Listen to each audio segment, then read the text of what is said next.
വീണ്ടും വരുന്നവനായ യേശുക്രിസ്തുവിന്റെ നാമത്തിൽ ഏവർക്കും സ്നേഹവന്ദനം. ഈ പ്രഭാതത്തിലെ നമ്മുടെ വായന ഭാഗം സെഫന്യാ പ്രവാചകന്റെ പുസ്തകം.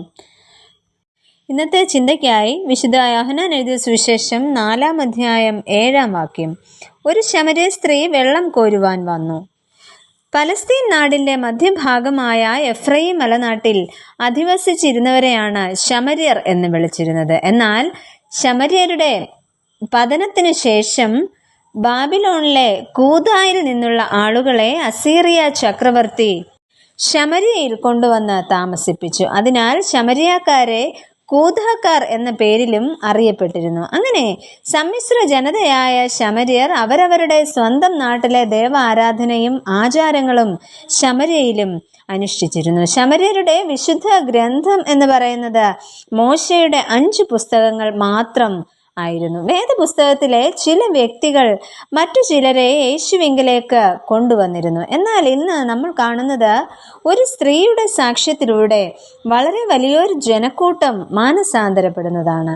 അതിനു കാരണക്കാരിയായ ശമര്യ സ്ത്രീയെക്കുറിച്ച് നമുക്ക് ചിന്തിക്കാം. ഒന്നാമതായിട്ട്, അവൾ ജീവജലത്തിന് ഓഹരിക്കാരി ആകുന്നു. യഹൂദ മതത്തിന്റെ ജലത്തിന് അഥവാ യാക്കോബിന്റെ കിണറ്റിലെ വെള്ളത്തിന് അവളുടെ ദാഹം ശമിപ്പിക്കുവാനായിട്ട് കഴിയുന്നില്ല.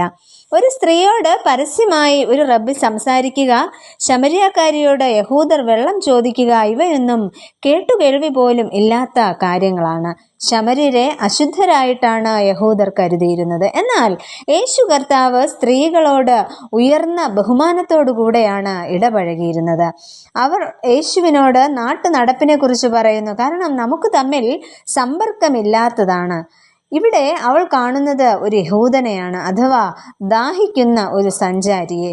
സ്ത്രീ ആദ്യം വിചാരിക്കുന്നത് ഒഴുകുന്ന വെള്ളമാണ് അവൾക്ക് യേശു കർത്താവ് നൽകുന്നതെന്ന്. എന്നാൽ അത് ജീവന്റെ ജലമാണ് എന്ന് യേശു കർത്താവ് ഇവിടെ വ്യക്തമാക്കുകയാണ് ചെയ്യുന്നത്. ആ ജീവജലം വേണമെന്നായി ഉടനെ ശമര്യ സ്ത്രീ. അങ്ങനെ അവൾ ജീവജലത്തെയും ആ ജലം ദാനമായി നൽകുന്ന ക്രിസ്തുവിനെയും തിരിച്ചറിഞ്ഞ് ആ ജീവജലത്തിന് ഓഹരിക്കാരിയായിട്ട് തീരുന്നു. രണ്ടാമതായിട്ട്, അവൾ ഒരു വലിയ മിഷണറി ആയിട്ട് തീരുന്നു. യേശുവും ശമര്യക്കാരിയുമായുള്ള സംഭാഷണത്തിനിടയിൽ അവളുടെ രഹസ്യ പരസ്യ ജീവിത സാഹചര്യങ്ങളെല്ലാം വെളിവാകുന്നു. ഒരു വ്യക്തിയുടെ ജീവിതത്തിൽ ദൈവിക ബന്ധവും സാമൂഹിക ബന്ധവും വളരെ പ്രാധാന്യം അർഹിക്കുന്നു. എന്നാൽ 3 വിവാഹം വരെ കഴിക്കുവാനേ യഹൂദർക്ക് അന്ന് അവകാശം ഉണ്ടായിരുന്നുള്ളൂ. ആ നിയമം ശമര്യർക്കും ബാധകമായിരുന്നു എങ്കിൽ ഒരുപക്ഷെ ഈ സ്ത്രീ തെറ്റായ ജീവിതം നയിക്കുന്നവളും ആയിരുന്നു. മാത്രമല്ല, അസീറിയൻ ചക്രവർത്തി അടിമകളായി വന്നവർ 5 നഗരങ്ങളിൽ നിന്നുള്ളവരായിരുന്നു.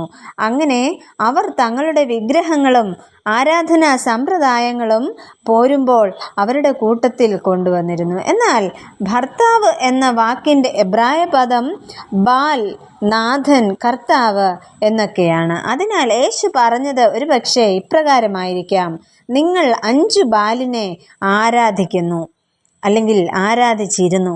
എന്നാൽ ഇപ്പോഴുള്ള ബാലാകട്ടെ യഥാർത്ഥ ദൈവമല്ല താനും. ഇവിടെ യേശുവിനെ അവൾ ഒരു പ്രവാചകനായിട്ട് അംഗീകരിക്കുകയാണ് ചെയ്യുന്നത്. താൻ ചെയ്ത കാര്യങ്ങളെല്ലാം എന്നോട് പറഞ്ഞ ഒരു പ്രവാചകൻ എന്ന തരത്തിലാണ് അവൾ യേശു കർത്താവിനെ അംഗീകരിക്കുന്നത്. അങ്ങനെ മശിഹായെ തിരിച്ചറിഞ്ഞ ശമര്യ സ്ത്രീ തൻ്റെ പാത്രം അവിടെ വെച്ചിട്ട് പുതിയ നിയോഗവുമായി തൻ്റെ പട്ടണത്തിലേക്ക് പോകുന്നു. ഇവിടെ ദൈവവുമായിട്ടുള്ള ബന്ധമോ സാമൂഹിക ബന്ധമോ ശ്രദ്ധിക്കാതെ പാപം നിറഞ്ഞ ഒരു അവസ്ഥയിൽ ജീവിച്ച സ്ത്രീ വന്നതുപോലെയല്ല, അവൾ അവളുടെ പാത്രം ദൈവസന്നിധിയിലേക്ക് ഇറക്കി വച്ചിട്ടാണ് മടങ്ങിപ്പോകുന്നത്. ഇവിടെ അവൾ ഒരു മിഷണറി ആയിട്ട് തീരുന്നു. ആ പട്ടണത്തെ നേടിയെടുക്കുവാൻ അവളിലൂടെ സാധിക്കുന്നു. ഇത്തരത്തിൽ നമ്മുടെയും ജീവിതവും പ്രവർത്തനങ്ങളും അനേകരെ ക്രിസ്തുവിനു വേണ്ടി നേടിയെടുക്കുവാൻ സാധിക്കുന്നത് ആയിത്തീരട്ടെ. എൻ ദൈവമേ, നിന്നിഷ്ടം ചെയ്യുവാൻ വന്നിടുന്നേ ഞാനിന്നു മോദമായി. എൻ്റെ ഇഷ്ടം ഒന്നും വേണ്ട പ്രിയനേ, അങ്ങേ ഇഷ്ടം എന്നിൽ പൂർണ്ണമാക്കണേ.